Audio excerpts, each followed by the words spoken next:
Abra a sua Bíblia no livro de 2 Reis, capítulo 2, no versículo 19. Assim diz a palavra de Deus: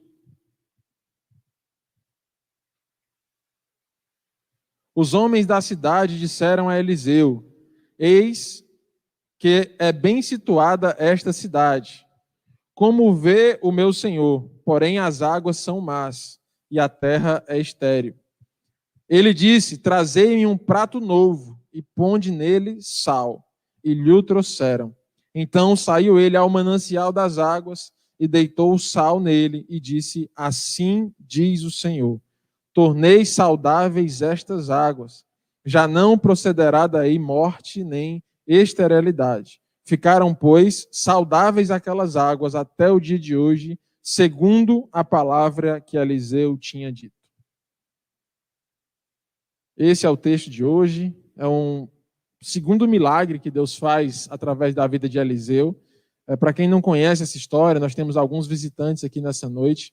O profeta Eliseu, ele foi o sucessor do ministério do profeta Elias. O profeta Elias, mais conhecido, é aquele que orou e o Senhor mandou fogo do céu, aquele que profetizou a chuva depois de muitos anos em Israel, no tempo do rei Acabe, aquele que foi duramente perseguido pela rainha Jezabel, esposa do rei Acabe, e ele estava perto de morrer, e o Senhor estava perto de ir aos céus, de ser arrebatado, e o Senhor disse a ele que preparasse alguém para substituí-lo. E aí ele vai lá onde Eliseu estava, lança a capa sobre Eliseu, num chamado do ministério, e Eliseu segue Elias, e até o final da sua vida, ele pede a Elias, perto do final: Elias, profeta Elias, eu só te peço uma coisa, eu te peço a unção dobrada, eu te peço aquilo que Deus fez através da sua vida, eu quero que aconteça na minha vida de forma dobrada, eu quero buscar de Deus uma palavra para esse povo. E aí ele disse: se você me vir até o final, se estiver comigo, se estiver vendo o que vai acontecer, você vai receber. E aí a Bíblia diz que passou por eles como uma carruagem de fogo, e num furacão, Elias foi levado aos céus, e aí Eliseu ficou na terra. E aí o primeiro milagre de Eliseu, que Eliseu realiza, em nome de Deus, ele voltando desse lugar onde Elias foi levado aos céus no furacão, ele joga a capa sobre o Rio Jordão, o rio se abre e ele passa sobre o Rio Jordão. E como a gente já aprendeu na história de Josué, logo após o Rio Jordão, nesse ponto, havia uma cidade chamada cidade de Jericó. Logo após a passagem do rio, de Josué, ele chegou em Jericó. E aí Eliseu chega logo em seguida também a essa cidade, chamada de Jericó. E ao chegar nessa cidade, os homens lhe procuram dizendo: profeta, essa cidade está muito bem situada, realmente. Era uma cidade historicamente muito rica, uma cidade aprazível, uma cidade muito próspera, um centro comercial daquela região. Mas eles dizem: ela está muito bem situada, mas as águas são amargas, as águas são más, e dela tem saído morte e esterilidade. E aí o profeta diz: me dê sal em cima de um prato novo, eu quero um prato novo com sal. E aí ele vai até o manancial das águas e cura aquelas águas. E eu quero trazer essa palavra como uma palavra profética sobre esse tempo, uma palavra que venha sacudir o coração da igreja, que venha alertar, como quem toca uma trombeta num quartel, como aqueles bombeiros que estão ali de plantão, esperando algo, e de repente uma sirene toca, e de repente, rapidamente veste-se as roupas e se posiciona e entra no caminhão e vai a batalha contra o incêndio, contra o foco do fogo. É dessa forma que eu gostaria que você, meu irmão, com todo carinho, recebesse essa pregação nessa noite. Nós entendemos que há revelações aqui no Antigo Testamento, há revelações de Deus que são extremamente ricas e aplicáveis para a nossa geração, para o nosso tempo, para aquilo que nós estamos vivendo. Jericó era uma cidade que tinha tudo para dar certo, uma cidade rica, uma cidade próspera, uma cidade bem edificada, uma cidade edificada num lugar alto, uma cidade bem localizada, próxima a um rio, próxima a muitas águas, uma cidade que tinha tudo para crescer. No entanto, havia ali águas más. A cidade estava banhada por um rio que corria sobre ela, que estava com águas de morte, águas de esterilidade. As fontes estavam corrompidas. Ora, se não é assim nos nossos tempos, nós nos acostumamos, né? Nos acostumamos, mas a verdade é que há uma excelente natureza ao nosso redor, há um sol que nasce todo dia, as misericórdias do Senhor se renovam. A verdade é que há um ambiente na terra favorável à vida, à adoração, ao clamor por Deus. Nós vivemos em meio a um ambiente favorável à adoração. Quando a gente entende isso, a gente começa a olhar para as nuvens, né?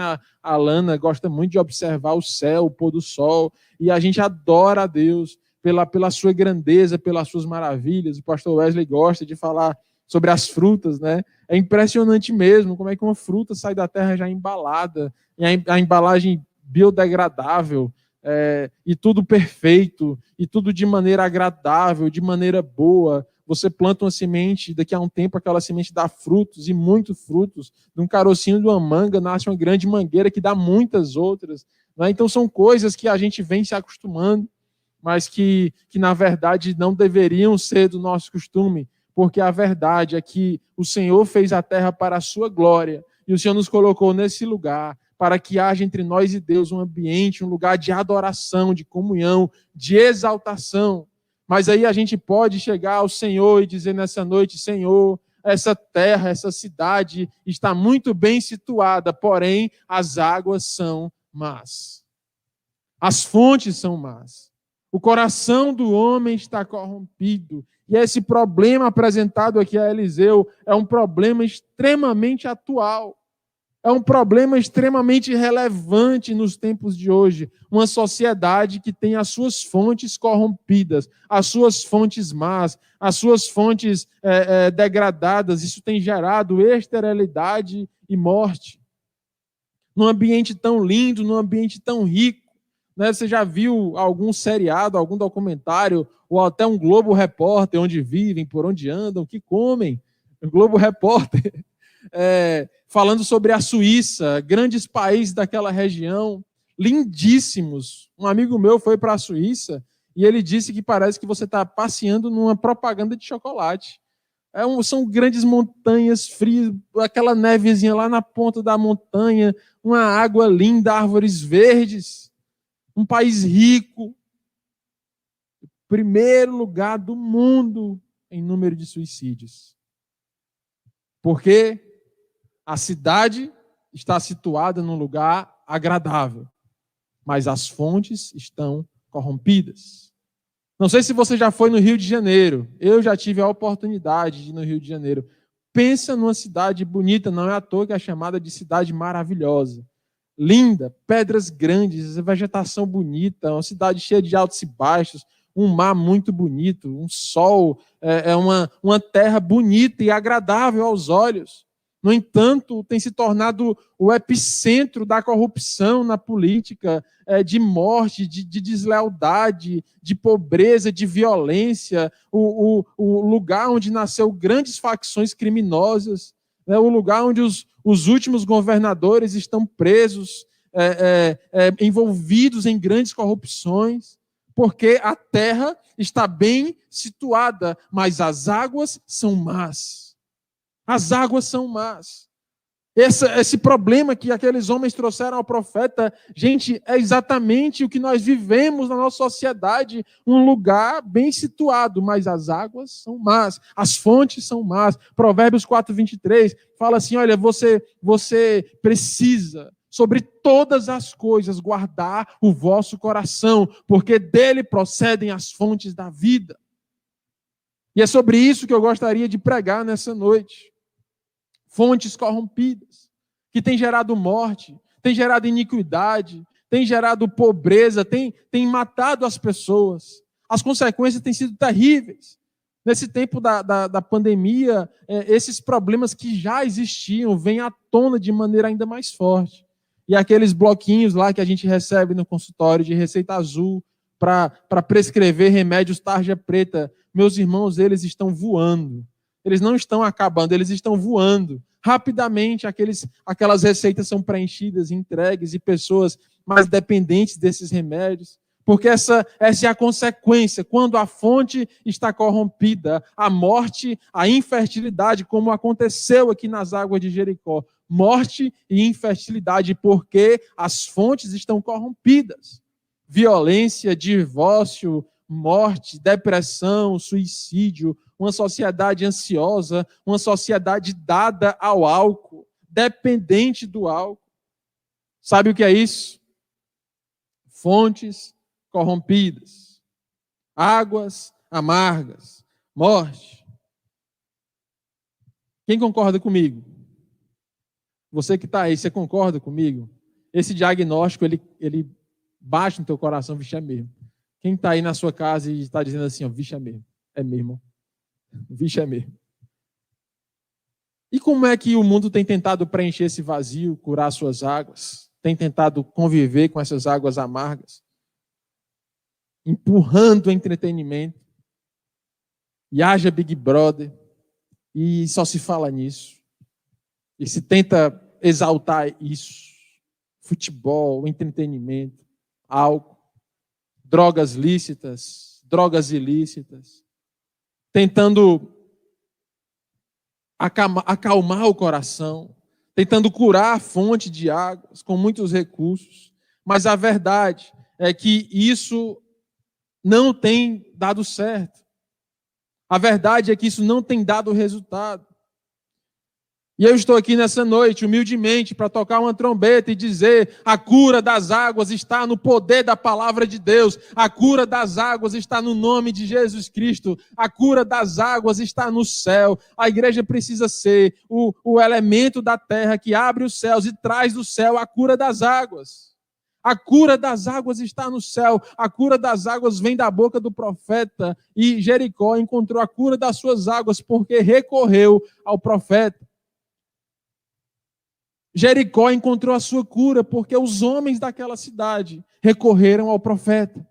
O profeta, naquele tempo, assim como era Elias, Eliseu, Isaías, Jeremias, era a pessoa mais próxima de Deus. A pessoa mais próxima da palavra de Deus. A pessoa mais próxima que podia trazer do céu alguma solução, alguma revelação.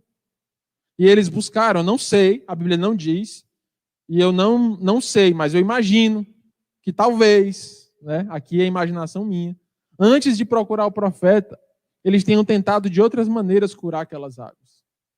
Quem sabe através de recursos humanos, colocar algum elemento naquela água, separar aquela água, tirar a água do rio, botar água em um recipiente, tentar mexer na química daquela água. Mas chegou uma hora que eles entenderam, vamos procurar o profeta. Quem é o profeta? O profeta Eliseu, recém-consagrado, passado a pé enxuto pelo Jordão, chega ali cheio do Espírito Santo.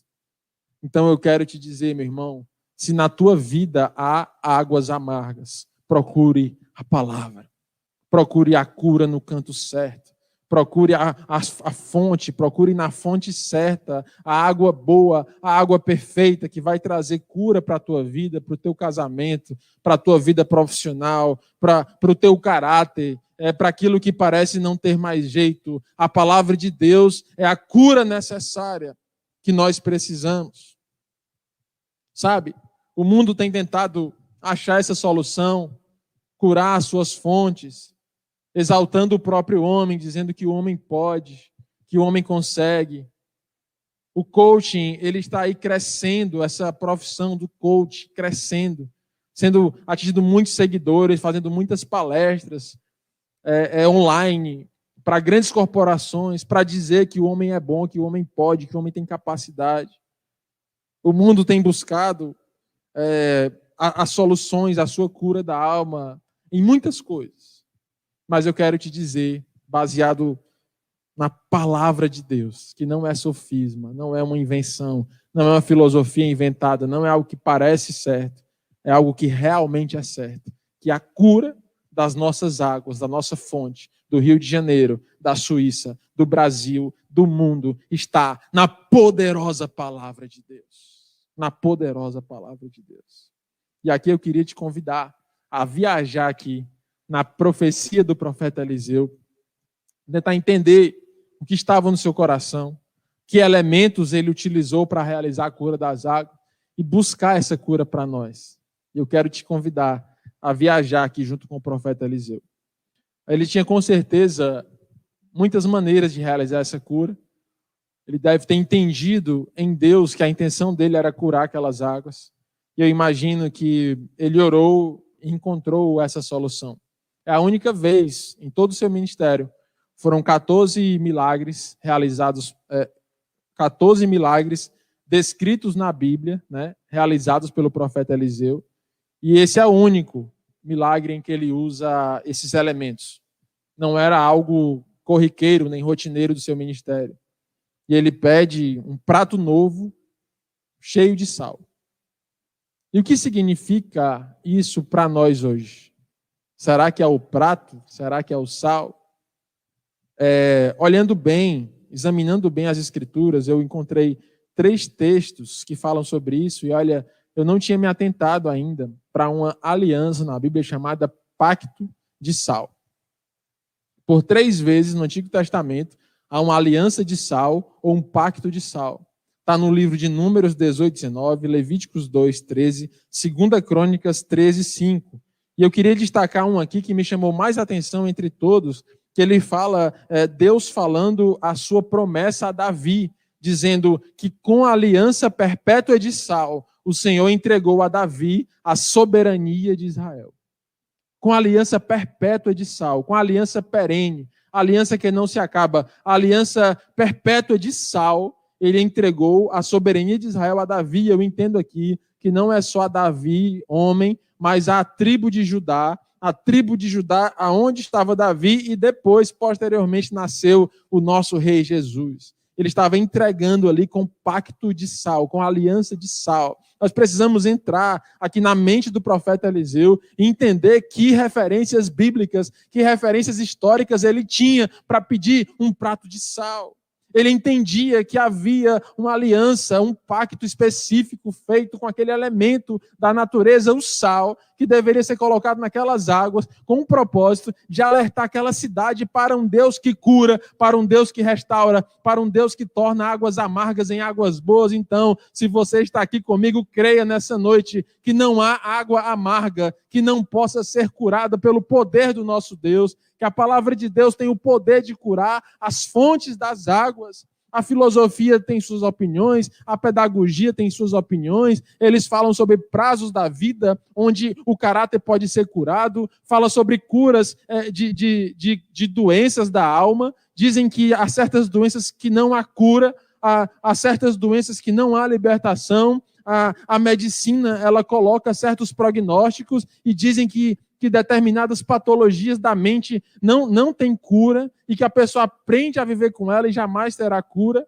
Enfim, as áreas da vida, da ciência, elas têm opiniões sobre as águas da gente, mas eu quero te dizer, baseado nessa palavra, que a Bíblia diz que no poder de Deus, todas as águas amargas podem se tornar águas boas. E aonde havia morte, haverá vida. Aonde havia infertilidade, haverá prosperidade. Porque o Senhor Jesus pode curar todas as coisas. Não há nada impossível. Não há nada irremediável. Não tem data de validade. Não passou da idade. Ei, tem jeito sim. A vida tem jeito sim. Arrepende-te e volta para o caminho de onde saíste, porque a vida tem jeito. A água pode se tornar boa. O teu casamento tem jeito. A tua vida tem jeito. Simplesmente faça a aliança de sal. Ixi, agora não entendi mais nada, Timóteo. Que aliança é essa? Estudando esses textos, o livro de Números, o livro de Levíticos, 2 Crônicas, que era exatamente a base teórica que o profeta tinha. Ele não tinha lido ainda o Novo Testamento. Nós entendemos que a aliança de sal, ela fala sobre 2 elementos. O sal, no Velho Testamento, ele fala sobre 2 elementos. O primeiro é da pureza, de tornar puro. Em um desses textos que eu descrevi aqui, há um elemento exigido por Deus no sacrifício, na carne sacrificial, na carne da oferta, na carne da adoração. E esse elemento é o sal. Ele disse, eu não quero Ele disse a Moisés: eu não quero que haja fermento na mesa do sacrifício. Eu não quero que haja fermento, mas eu quero que haja sal. Ele diz, ele orienta claramente a Moisés. E o sal significa a pureza, a purificação, a morte das bactérias, o cloreto de sódio, que é uma espécie de antibiótico para matar bactérias. E o outro componente dessa aliança é a permanência da cura. O sal não cura, ele torna permanente a cura. E daí vem a nossa cultura aqui de falar salário, de salgar a carne do sol, a carne salgada, a carne de charque, a carne que pode ficar fora da geladeira por muitos dias sem que apodreça, porque o sal vai, mata a bactéria e mantém aquela carne saudável. Então, quando o profeta pediu o prato de sal, ele estava dizendo assim: eu estou propondo para Jericó não só a cura da água do copo, da bacia, da tigela que vai na casa da população. Eu estou propondo aqui uma purificação permanente dessa cidade. Eu estou propondo a cura da fonte das águas. Eu estou querendo realizar uma obra mais ampla, mais profunda, perene e eterna, o pacto de sal da cura das águas de Jericó. Traga-me sal num prato novo. O sal. Quem está disposto a essa aliança nessa noite? Uma cura perene, uma purificação que não se acaba, um pacto de santidade duradouro até que Jesus volte. Uma iniciativa do homem de dizer: sim, Senhor, eu quero. Como a Alana pregou uns 2 ou 3 domingos atrás, sobre uma resposta do homem à soberania de Deus, à vontade de Deus. Dizer: sim, Senhor, eu estou disposto a esse pacto. Eu quero receber de Deus esse pacto de sal dado a Davi. Eu quero que haja pureza na minha vida. A minha vida foi marcada por muitas situações de impureza. A minha vida foi marcada por situação A, B, C, o alfabeto inteiro. Mas nessa noite eu quero ter a minha vida purificada.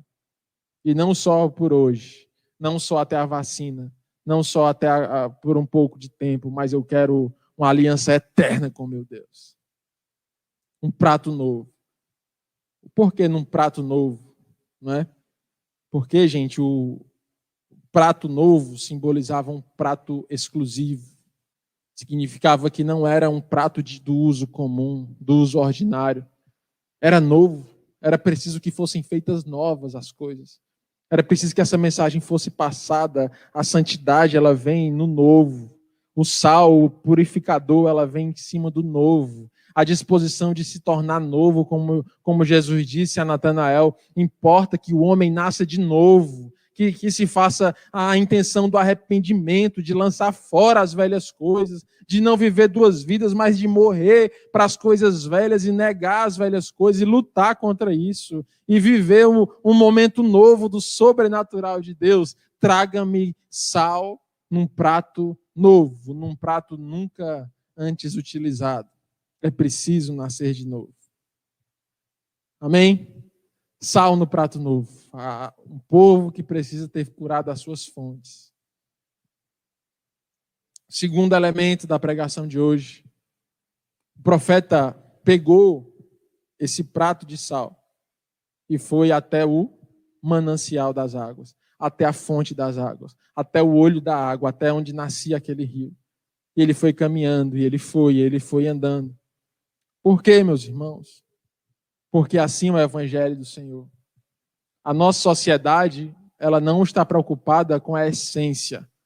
A nossa sociedade, ela está preocupada com a aparência.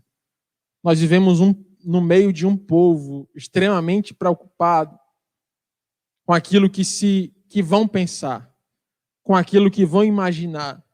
Um povo que é lindo nas redes sociais, mas que quando se fecha a porta do quarto, a tristeza, a choro, a lamentação. Um povo que é muito alegre nos stories da vida, no Instagram, nos canais do YouTube, mas quando se apagam as luzes, quando se está sozinho, há choro, há tristeza. Houve uma crise econômica que nós vivemos. Essa pandemia parece que está durando tanto tempo que as coisas recentes parece que são muito antigas, né? Mas não sei se vocês lembram, em 2018, nós passamos por uma crise econômica, 2017 para 2018. E naquela crise econômica de 17, uma recessão econômica gigante que nós vivemos no Brasil, inflação e tudo mais, houve um setor da sociedade que segurou as pontas, que segurou a Bolsa de Valores de São Paulo, a Bovespa, que foi o setor dos cosméticos. Em meio a uma crise econômica, desemprego, em meio a um caos econômico, o nosso povo não parou de se maquiar, não parou de se perfumar, não parou de comprar maquiagem. Isso fala sobre o nosso coração como sociedade. Sabe qual foi a outra indústria que não parou? Pelo contrário, cresceu 150% durante a crise econômica. Sabe qual foi? A indústria farmacêutica. Porque o povo, em meio à crise, não parou de tomar os seus remédios. Isso parece ser bom. Olha que povo educado, cuidando da sua saúde. Não. O grande boom não foi de captopril. Não foi de metformina. Esses remedinhos baratos que a gente toma para hipertensão, diabetes, não. Foi de ansiolítico, de tarja preta, de diazepam, de clonazepam, alprazolam, esses grandes remédios vendidos na farmácia. Porque a fuga do povo foi para se dopar, para dormir. Não estou dizendo que esses remédios são ruins, não. Quando bem indicados, eles têm importante papel na saúde mental das pessoas. Mas eu estou dizendo que desproporcionalmente esse boom na indústria farmacêutica revelou o que estava no coração das pessoas. Uma tentativa de tratar o que é superficial. O cabelo, a maquiagem, a aparência. Mas aqui o profeta não está interessado em curar o que é superficial. Aqui o profeta não está preocupado em curar um pouco da água do rio. Aqui o profeta pega o prato de sal e vai na origem do problema, vai lá no manancial, ele vai na fonte, porque ele sabe que se a fonte for curada, todo o rio será bom, porque ele sabe que se a alma for salva, todo o corpo será bom. Ele sabe que se houver um encontro real na essência com Jesus Cristo, se nascer de novo, tudo irá bem. Não importa o que as pessoas vão pensar, se está bom, se está ruim, se o sorriso vai ficar bonito ou não nos stories, se a alma estiver salva e aliançada com Jesus, tudo te irá bem, tudo será felicidade na tua vida, mas não a felicidade que passa, mas o pacto de sal eterno, a alegria inabalável daqueles que confiam no Senhor. O profeta não estava interessado. Aí João Batista, ele vai profetizar acerca de Jesus e ele diz assim: e eis que está aí o machado posto à raiz. Olha que exemplo duro. Né? Eu já vi algum pastor pregando assim: olha, vocês acham minha pregação dura e pesada? Imagina se vocês ouvissem João Batista. Vocês não sabem o que aquele homem pregava. E uma das pregações de João Batista era essa. E eis que está aí, apontando para Jesus, o machado posto à raiz. O que significa isso? Significa um evangelho pregado por Jesus, vivido por Jesus, que resolve o problema na sua fonte. Um evangelho que não está aqui para maquiar, para tirar o superficial, para dizer meu bichinho bonitinho, não, mas para ir na fonte do problema e resolver, e arrancar o mal pela raiz, ir lá onde se importa, onde realmente o problema está, na raiz de amargura, e passar a mão, e arrancar, e tirar, e fazer nascer de novo, agora cheio de Deus, cheio do Espírito Santo, cheio de verdade. Curar, tirar, no fundo, no profundo, no escondido, aonde ninguém vê, a palavra afiada, a espada afiadíssima de 2 gumes, que vai lá no coração. O evangelho não é apresentado como um pincel, como uma almofada, como um ursinho de pelúcia. A palavra de Deus é exemplificada em Efésios 6 como uma espada.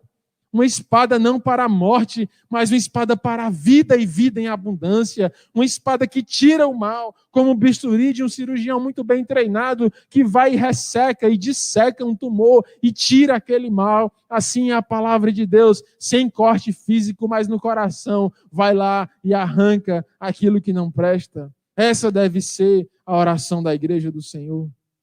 Jesus, ao conversar com a mulher samaritana, não disse assim: ei, mulher, vai lá, compra uma roupa nova. Ei, mulher, passa uma maquiagem, muda teus hábitos, esconde, faz as coisas escondidas e todo mundo vai achar que você é boa. Não. Jesus, ao lidar com a mulher samaritana, ele foi direto ao ponto. Ele foi direto à raiz do mal, ao pecado dela, à associação dela com homens casados, aquilo que desagradava a Deus. Jesus olhou nos olhos daquela mulher e tratou com todo amor, sem matar, mas antes trazendo vida, e foi direto ao ponto do pecado dela, ao ponto dela se constranger de tal forma, que ela se arrependeu de tal forma, que dali para frente ela se tornou a primeira grande missionária da Bíblia. E a partir daquela conversa com a mulher hemorrágica, Jesus passou 2 dias em Samaria, que era uma cidade inimiga de Israel. E ali muitos, a Bíblia diz, e não foram poucos, muitos, e não foram poucos, se entregaram a Jesus, se converteram a Jesus Cristo. Porque Jesus foi direto ao ponto. Ele foi no manancial. Ele não estava preocupado em curar a cor das águas, ele não estava preocupado em dar uma aparência melhor ao rio, ele estava preocupado em curar toda a essência daquele rio. Jesus olhou para o coração daquela mulher e disse, na tua vida, com as minhas palavras, tá? Com as minhas palavras, na tua vida há um rio de águas más, que tem trazido morte e infertilidade, mas eu sou o rio de águas vivas. Se você beber dessa água, você não terá sede, e do teu interior fluirá um rio de águas vivas. Você entende isso? E a partir daquele dia, aquela mulher passou a produzir.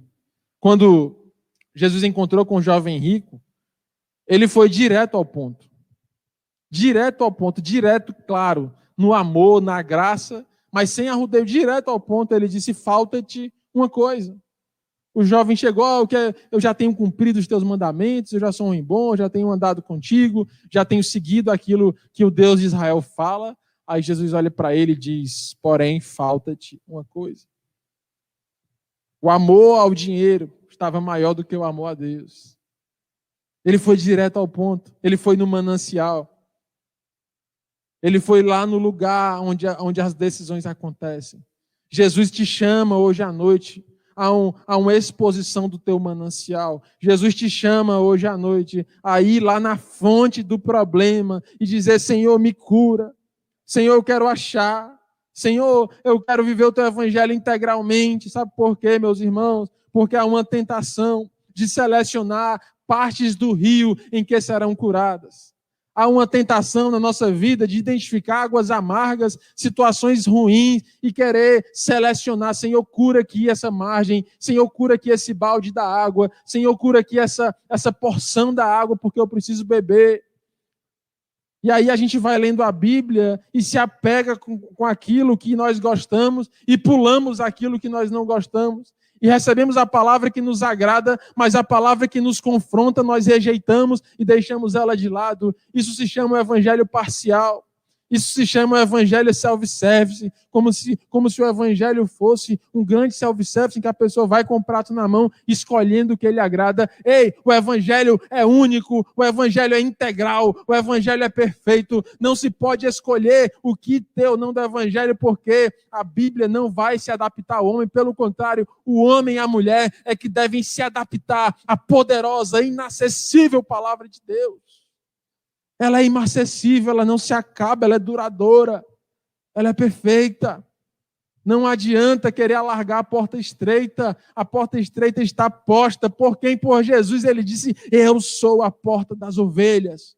A porta das ovelhas, a 70 centímetros de largura e 1,20 m de altura, uma porta estreitinha para passar uma ovelha. Ele disse, das portas de Jerusalém, dos 12 tipos de portas, eu sou a porta das ovelhas. O que ele está dizendo com isso? Ele está dizendo, o evangelho é integral. O evangelho é para quem se humilha, é para quem se arrepende, é para quem se baixa, é para quem passa no lugar estreito. Nós não podemos encarar o evangelho, o rio da vida, parcialmente. Dizer assim, Senhor, cura aqui, esse lado aqui do rio, meu casamento, cura, Senhor. Aí ora, clama. Enquanto as outras águas continuam amargas. Senhor, cura aqui minha vida profissional porque eu estou precisando de dinheiro. Enquanto o casamento está amargo. Aí cura o casamento e a profissão. E o relacionamento com os filhos continua amargo. O relacionamento com as redes sociais continua amargo. Qual o problema disso? Sabe qual é o problema? É porque a Bíblia diz que as águas más, amargas, geram morte e infertilidade. O Senhor não te chamou para a morte, o Senhor te chamou para a vida. O Senhor não te chamou para a infertilidade, o Senhor te chamou para a prosperidade. O Senhor te chamou para te abençoar aquilo que chegar nas tuas mãos, o teu ministério, os teus filhos, o teu casamento, a tua vida toda integralmente abençoada. E só há uma maneira de ver isso, é com a fonte do manancial curado, lá no manancial, lá na fonte, lá na origem dos problemas, lá onde as coisas acontecem, onde as decisões do coração acontecem. Por isso que em Provérbio diz, sobre todas as coisas guarde o vosso coração, porque dele procede as fontes da vida.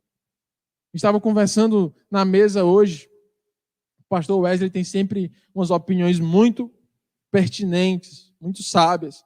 E a gente conversando sobre um movimento de oração muito bom, positivo, um clamor nacional das igrejas sobre a pandemia, clamar a Deus pela redução dos casos, clamar a Deus pela cura dos enfermos, clamar a Deus que isso passe logo. Isso é positivo, porque essa é uma das funções da igreja do Senhor, é perceber que existe um Deus que está nos céus, que está sobre nós, e que Ele tem poder para ouvir o clamor da sua igreja. Foi num clamor desse que o Senhor fez assar arder e trouxe Moisés para libertar no Egito. Está lá escrito no livro de Gênesis, onde escreve a história de Moisés, diz, e Israel se lembrou do Deus de Israel e clamou. Então o Senhor levantou Moisés. É válido. No entanto, o pastor Wesley fez uma consideração muito pertinente, que até eu entendi lá nesse clamor nacional. Mas antes dele ver, ele já percebeu isso.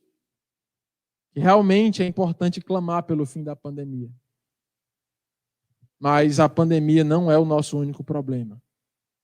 A pandemia não é a fonte dos nossos problemas. A pandemia não é o manancial de águas amargas que brota sobre a terra.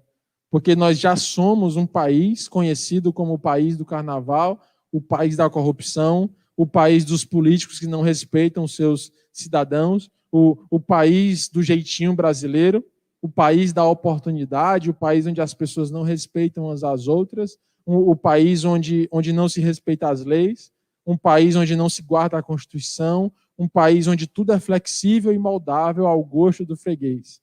Isso já era antes da pandemia. Aí, de repente, a gente clama e ora só pela pandemia. E a pandemia vai embora. Como ela vai embora. Mas vamos voltar a ser conhecidos como o país do carnaval, tarará e tudo isso que eu acabei de falar. Então, a posição da igreja nessa nação, a posição do nosso país deve ser sim orar pelo fim da pandemia, deve ser sim orar pela redução dos casos, deve ser sim orar pela cura dos enfermos, mas além de todas as coisas deve ser se levantar com pratos novos cheios de sal e lançar o sal na fonte das águas e dizer, Senhor, cura o coração dessa nação, Senhor, cura as intenções do coração dessa nação, Senhor, levanta, Deus, homens íntegros e cheios do Teu Espírito, que não vão negociar. Senhor, cura, que não sejamos conhecidos como o país do carnaval, o país da prostituição, o país do jeitinho brasileiro, o país que tem sido o berço de grandes facções criminosas. Não, nós queremos ser conhecidos como um país avivado, um país cheio do Espírito Santo, um país que exporta o Evangelho para a Europa, para as nações, um país de igrejas fortes, firmes, cheios do Espírito Santo de Deus, que vão viver o arrebatamento cheios do Espírito Santo de Deus. É assim que nós queremos ser conhecidos.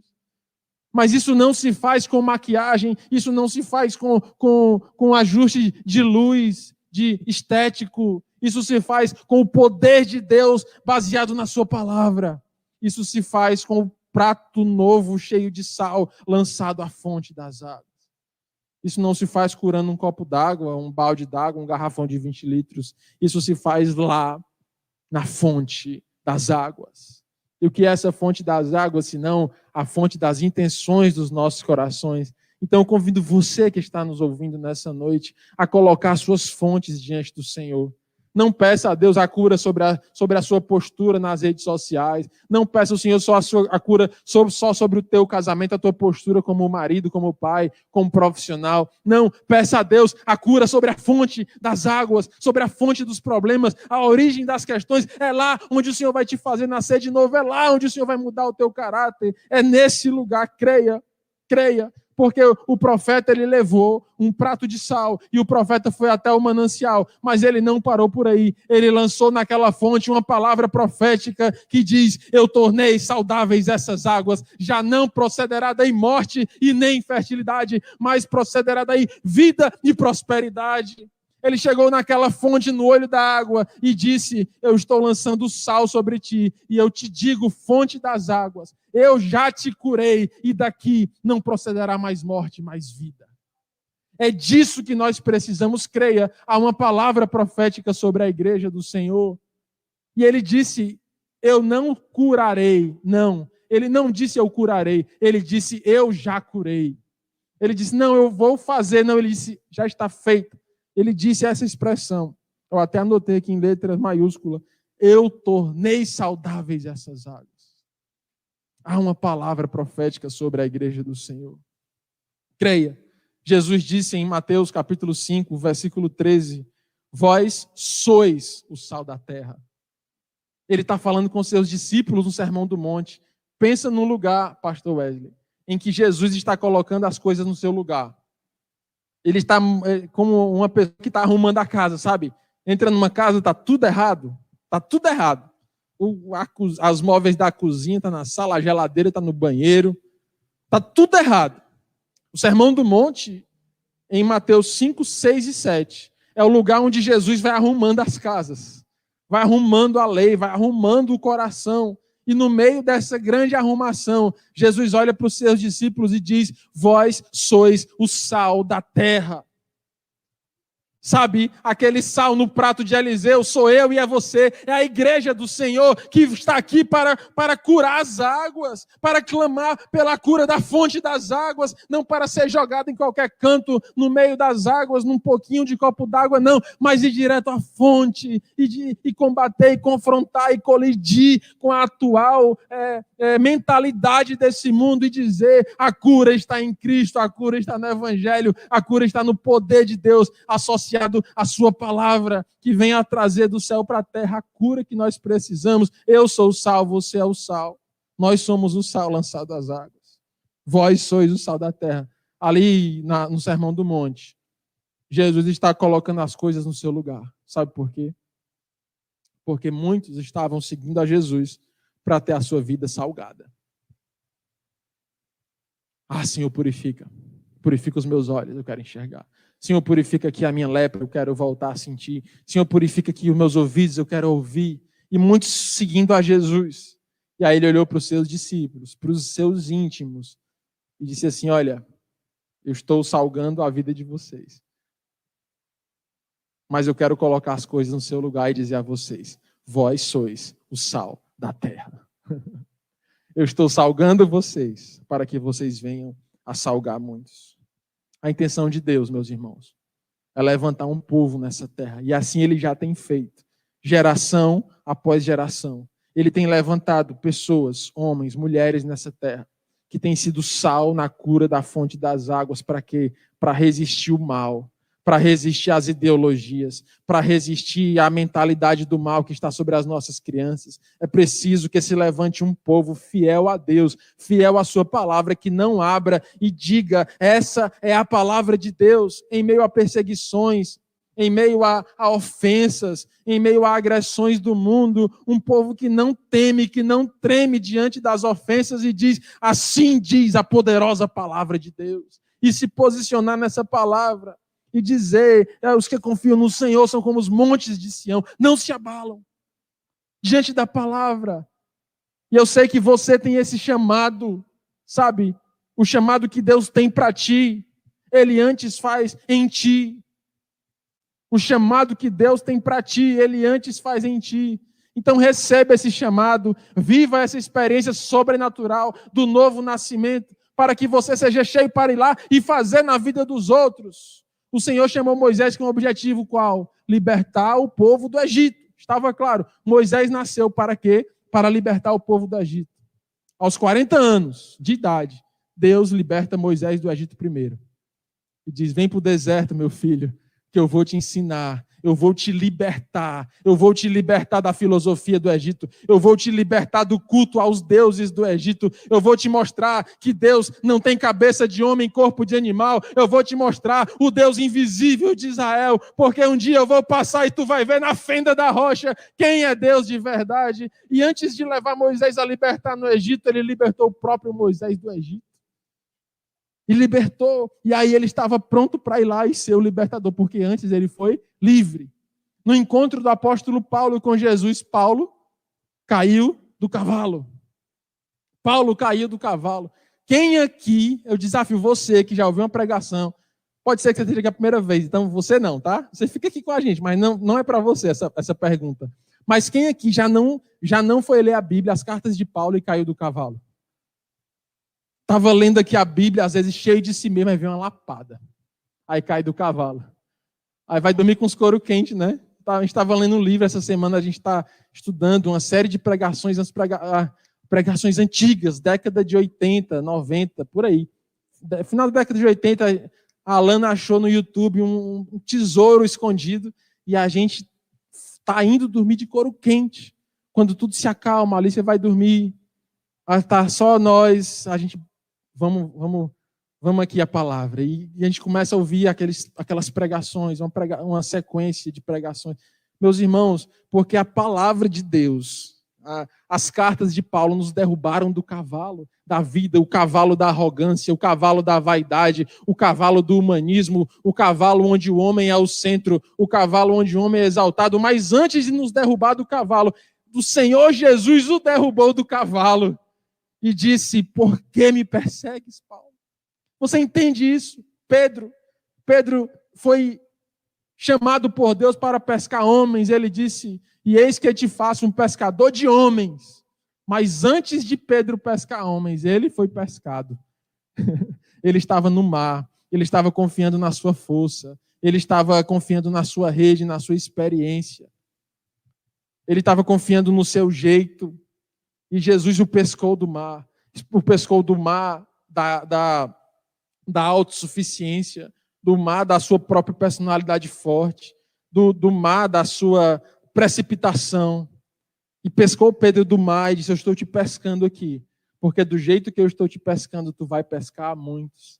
E quando ele foi pescado, e que ele foi limpo, e que ele foi arrependido, 3 anos de convivência com Jesus, após a ressurreição de Jesus lá na Galileia, eu vou para a Galileia, ele foi para a Galileia e recebeu de Deus, de Jesus um abraço, e recebeu de Jesus a cura. Pronto, ele estava pronto para pescar homens. E aí, na sua primeira pregação em Pentecostes, 3.000 se convertem e falam em novas línguas, no poder de Pentecostes, do avivamento do Espírito Santo. Mas por quê? Que um pescador de homens se tornou um pescador de homens porque antes foi pescado. A gente quer muitas vezes viver grandes coisas no Evangelho sem deixar que antes as nossas águas sejam curadas. A gente quer ser o sal que vai curar as fontes da terra e não quer deixar o sal do Evangelho curar as nossas próprias fontes. Ei, eu te convido nessa noite, abre o teu manancial, caminha com Jesus até lá e diz, Jesus, aqui está o ponto do meu pecado, eu quero ser curado nessa noite. Eu vou deixar de alisar, eu vou deixar de menosprezar, eu vou deixar de passar a mão nisso, eu vou expor a ti, Jesus, aonde está a fonte dos problemas da minha casa, da minha família, da minha criação dos meus filhos, do meu casamento, e eu vou te mostrar as fontes, porque eu quero ser curado. Mas eu não quero ser curado só por hoje, eu quero fazer uma aliança de sal, uma aliança permanente, uma aliança de santidade, uma aliança que não se acaba. Pastor Walter pregou e profetizou no domingo passado sobre uma nova estação, um novo tempo. São estágios, sabe? Nós como igreja somos levados aos cultos para ter nossa sede saciada, para ter a nossa vida salgada. Senhor, minha conta bancária está insossa, eu preciso ter um sal Lário, melhor. Senhor, meu casamento está tão insosso, sem gosto. Bota um salzinho aqui na minha mulher. Derrama 1 quilo de sal grosso na cabeça desse homem.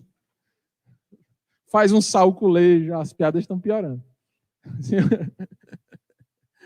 Senhor, derrama um salzinho aqui na cabeça desse menino. Esse menino só quer saber de jogo, de internet. Joga um salzinho nesse menino. Sabe? A gente vai para a igreja com essa mentalidade de receber o sal. A gente vai para a igreja com sede. Senhor, mata a minha sede. Só que Jesus, lá na festa dos tabernáculos, meus irmãos, tem um momento que eu queria estar bem pertinho de Jesus. Um dos momentos era esse, sabe? Porque era uma festa de 7 dias. E a Bíblia diz que os discípulos foram para a festa. Aí perguntaram, Jesus, o senhor não vai não? Aí ele disse, podem ir, vão. Aí eles foram. A Bíblia diz que Jesus foi em secreto. Em secreto. E por 6 dias, Jesus ficou naquela festa em secreto. Eu imagino que Jesus estava pensando, observando, olhando. E aí tem uma hora que ele começa a falar no meio das pessoas. As pessoas se alvoroçam. As pessoas se alvoroçam para querer bater nele. Aí ele, não é chegada a hora. Aí ele vai para a cerimônia das águas. E as pessoas estão ali na cerimônia das águas, levando aquelas águas. O sacerdote gritando, água, água, água, água. Aí 2 sacerdotes pegam uma tigela d'água, aí vão lá vazia, vão lá no tanque de Siloé, na procissão. Aí enche o pote d'água, volta e derrama sobre o altar e cai sobre as escadas. Celebrando a Deus pelas águas derramadas do céu nos tempos do Egito. Celebrando a Deus pelas águas da provisão, a água que saiu da rocha, quando Moisés tocou a rocha. Uma vez por dia, por 6 dias, e no último dia, 7 vezes. Aí Jesus se levanta no meio daquela cerimônia e diz assim, olha, vocês estão aí olhando para essa água que tem lavado o altar da igreja. Mas eu vos proponho uma água da vida. Aquele que beber de mim jamais terá sede. Essa é a estação atual, a estação comum. Aquele que vai para a igreja para beber de Jesus, para jamais ter sede. Aquele que vai para a igreja tentando sempre saciar a sua sede. Aquele que procura ao Senhor em adoração só para ter a sua sede saciada. Aquele que beber de mim jamais terá sede. Aquele que vem para a igreja, Senhor, salga meu marido, salga meu filho. Mas o pastor Walter pregou no domingo passado sobre uma nova estação. Quem lembra disso? O pastor Walter falou que sobre aqueles que têm fome de Deus, há uma nova estação. E a nova estação é essa. Aquele que beber de mim jamais terá sede. Muda a estação. E do seu interior fluirá um rio de águas vivas. Chega um tempo do evangelho que o Senhor quer te sacudir de tal forma que você não terá mais só a sua sede saciada, mas que você será um saciador de outras sedes, que você não será mais só derrubado do cavalo, mas vai levar outros a serem derrubados dos cavalos da vida, em que você não será mais só pescado das águas, mas será feito um pescador de homens e mulheres nessa terra, em que você não buscará só ser a sua vida salgada, mas você será assim, Senhor, eis-me aqui, uma porção de sal num prato novo, me lança na fonte das águas da terra, porque eu creio que essa terra será curada pela tua palavra. Me lança, Senhor, na fonte das águas de casais, me lança na fonte das águas de famílias, me lança na fonte das águas de pessoas, porque eu quero uma cura, mas uma cura perfeita, Senhor, uma cura tão linda e tão perene, que quando alguém olhar para trás, vai dizer assim, e era eu que fazia aquilo. Aí é nessa hora que a ciência endoida, dá um nó, porque dizem assim, depressão não tem cura não. Vá lá na psiquiatria, pode ler. O consenso do país que você quiser. Está lá escrito, não tem cura. Esquizofrenia, não tem cura, tem controle. Transtorno bipolar, afetivo bipolar, tem cura não. Pode perguntar a qualquer psiquiatra. Não, você controla, você vive.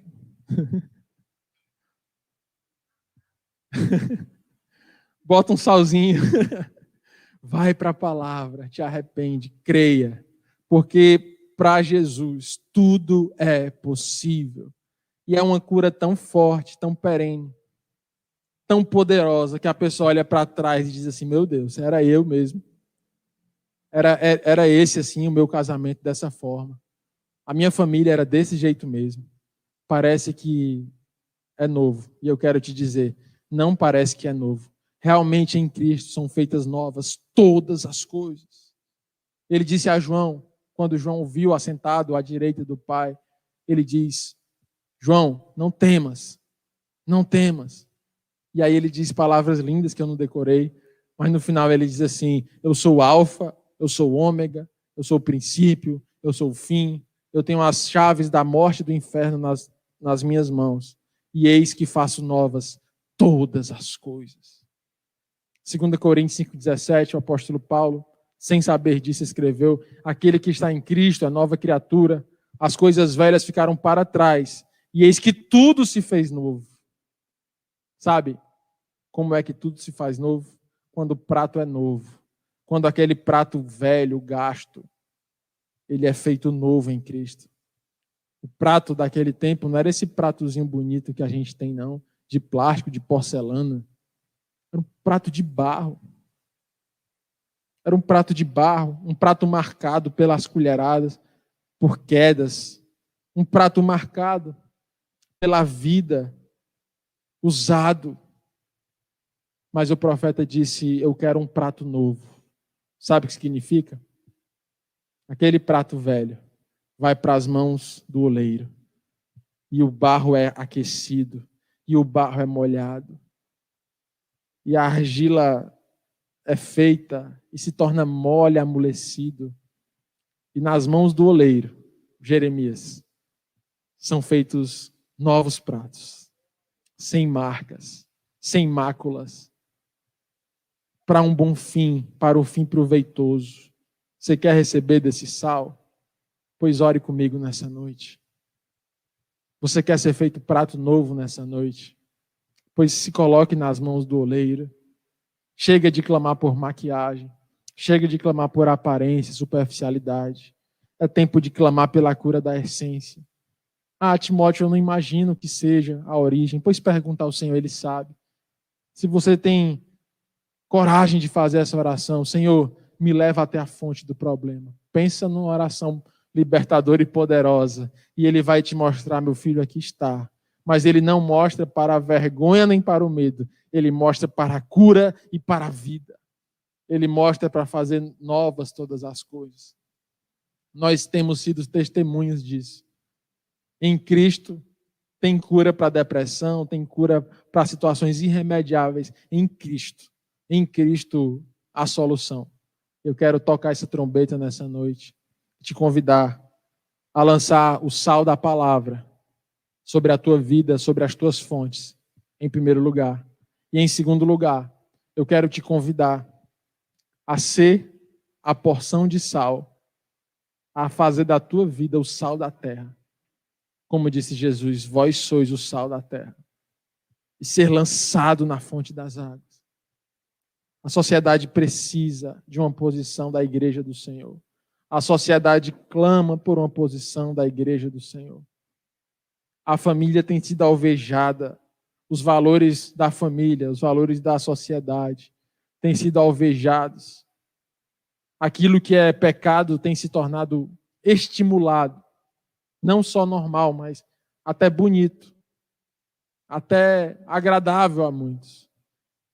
Mas é preciso que se levante a igreja do Senhor, não para julgar, nem para apontar, nem para brigar, mas para se posicionar e levar vida e levar fertilidade, porque essa postura que o mundo tem trazido tem sido o diagnóstico dado a Jericó.